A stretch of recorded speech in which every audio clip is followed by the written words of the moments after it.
Hello dear students, welcome back to our channel. और इस video lecture में हम क्लास 9th का अगला चैप्टर स्टार्ट करेंगे, जो कि अध्याय 4 है, जिसका नाम है दो चरों वाले रैखिक समीकरण। चलिए स्टार्ट करते हैं। तो चैप्टर का नाम है दो चरों वाले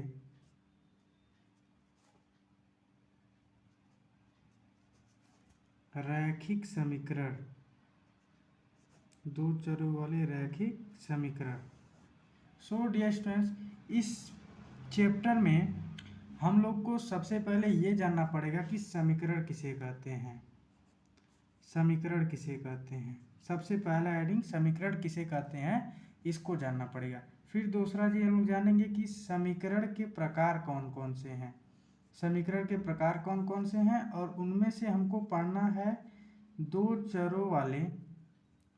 दो चरों वाले रैखिक समीकरण को हमें पढ़ना है। ठीक है।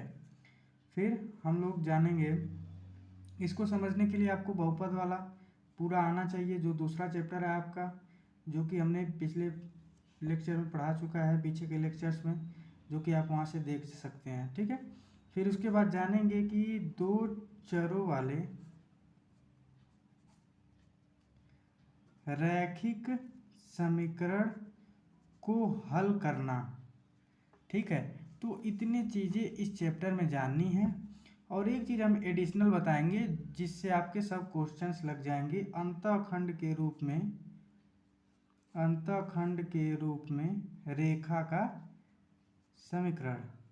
तो इस चैप्टर को पढ़ने के लिए सबसे पहले आपको निर्देशांक ज्यामिति पढ़ना होगा। ठीक है। निर्देशांक ज्यामिति का अच्छा खासा नॉलेज होना चाहिए, थोड़ा बहुत भी होगा तो चल जाएगा। ठीक है। तीसरा चैप्टर है ये, और दूसरा चैप्टर है बहुपद। इसको भी थोड़ा बहुत आना चाहिए। ठीक है। बहुपद नहीं आएगा तो भी चलेगा, लेकिन निर्देशांक ज्यामिति का कुछ पोर्शंस आना चाहिए, क्योंकि जो भी ग्राफ बनेगा इसी पे बनेगा स्टूडेंट्स। ठीक है। तो चलिए हम लोग स्टार्ट करते हैं।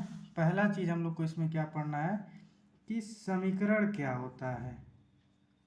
समीकरण क्या होता है। तो समीकरण क्या होता है, जब किसी बहुपद के मान को शून्य के बराबर कर दिया जाए, शून्य के बराबर कर दिया जाए,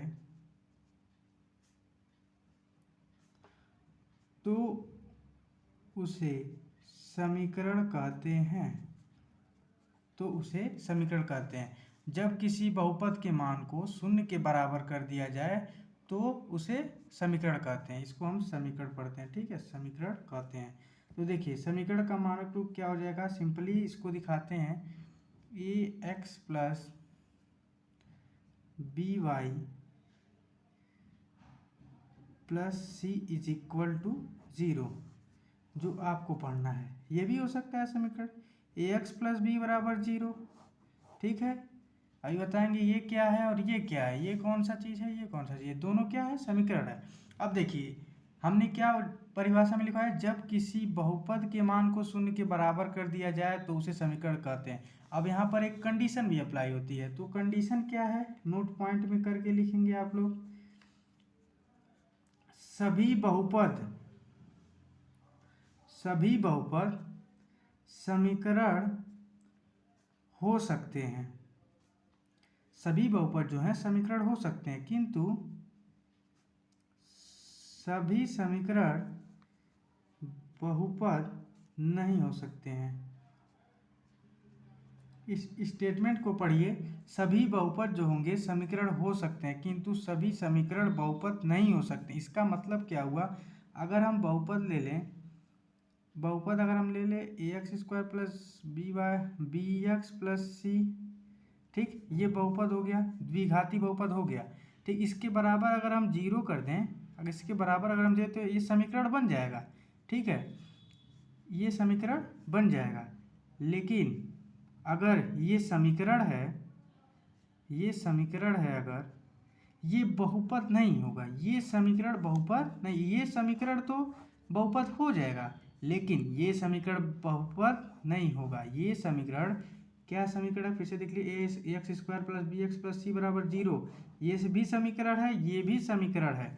लेकिन ये एक बहुपद है, ये एक बहुपद नहीं है, क्योंकि किसी भी बहुपद को जब आप बताएंगे तो उसमें एक ही चर होता है। घात कितना हो, कितना हो घाती बहुपद हो, लेकिन उसमें चर केवल एक ही रहता है और समीकरण में एक या एक से अधिक चर हो सकते हैं। यानी इससे स्पष्ट हो गया कि सभी बहुपद जो है समीकरण हो सकते हैं, लेकिन सभी समीकरण बहुपद नहीं हो सकते। जैसे ये समीकरण है ax plus B Y plus C equal to 0, ये बहुपद कभी जीवन में नहीं होगा क्योंकि इसमें दो चर हैं। ठीक है, तो हमने समीकरण का परिभाषा जाना कि जब किसी बहुपद के मान को शून्य के बराबर कर दिया जाए तो उसे समीकरण कहते हैं। ठीक है, जैसे जैसे में इसको लिख लीजिएगा ax plus B Y plus C equal to 0, ax plus B बराबर 0।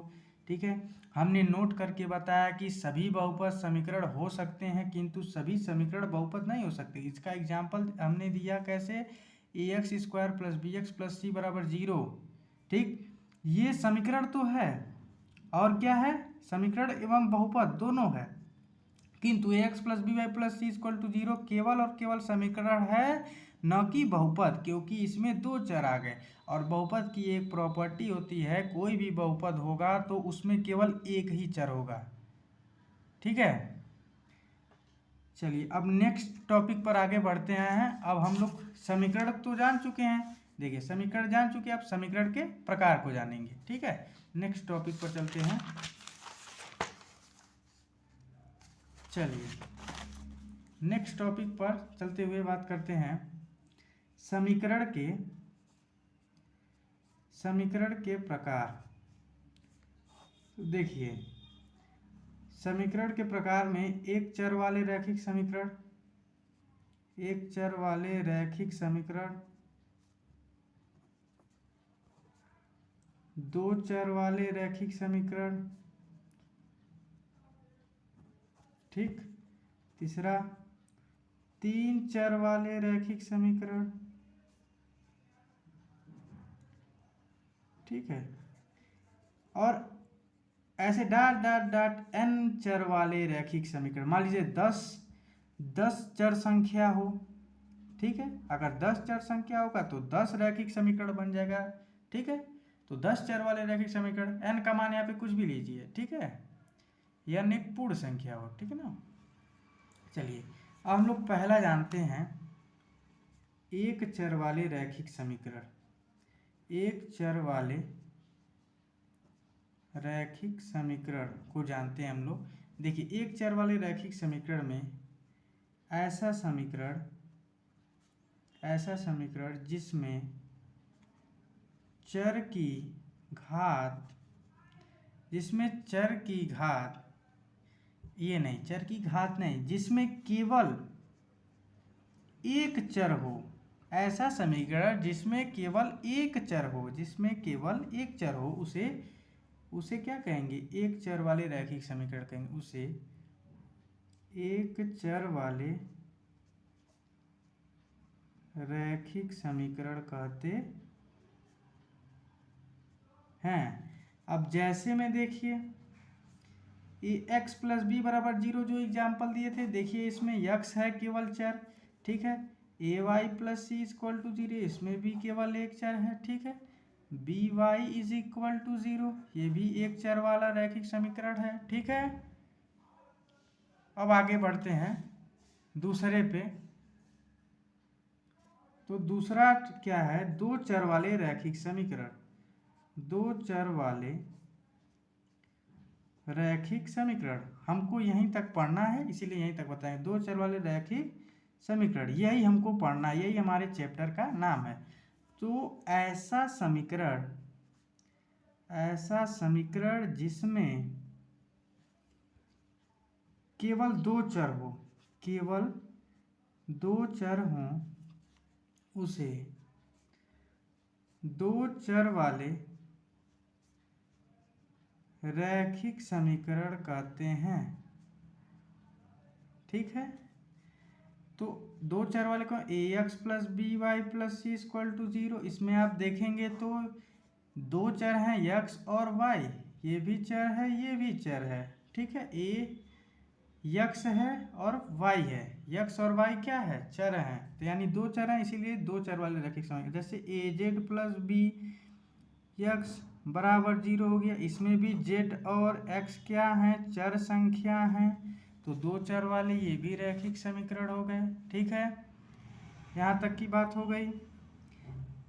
तो इस वीडियो लेक्चर में हम लोगों ने ये जाना कि समीकरण किसे कहते हैं, ठीक है, और समीकरण के प्रकार को जाना। और इसमें एक बात और नोट कर लीजिए आप लोग कि समीकरण में जितने चर होंगे उतना ही उस समीकरण के हल होंगे। ठीक है, समीकरण में जितने चर होंगे उतना ही उस समीकरण के हल होंगे। जैसे एक चर वाले रैखिक समीकरण में केवल एक चर आ रहा था तो इसका केवल एक हल होगा, एक हल होगा। ठीक है, दो चर वाले रैखिक समीकरण में केवल और केवल दो चर आ रहे थे तो उसके दो हल होंगे। ठीक है, तो इतना आप लोग तब तक तैयार कीजिए। ठीक है, नेक्स्ट वीडियो में इसके आगे को प्रोसीड करेंगे हम लोग। ठीक है, जिसमें हम लोग थोड़ा सा कार्तीय तल के बारे में भी चर्चा कर लेंगे और फिर उसके बाद हम लोग समीकरण के हल की ओर अग्रसर होंगे। ठीक है, फिर हम लोग जानेंगे x अक्ष का समीकरण, y अक्ष का समीकरण। ठीक है, फिर उसके आगे बढ़ेंगे। Thanks for watching students.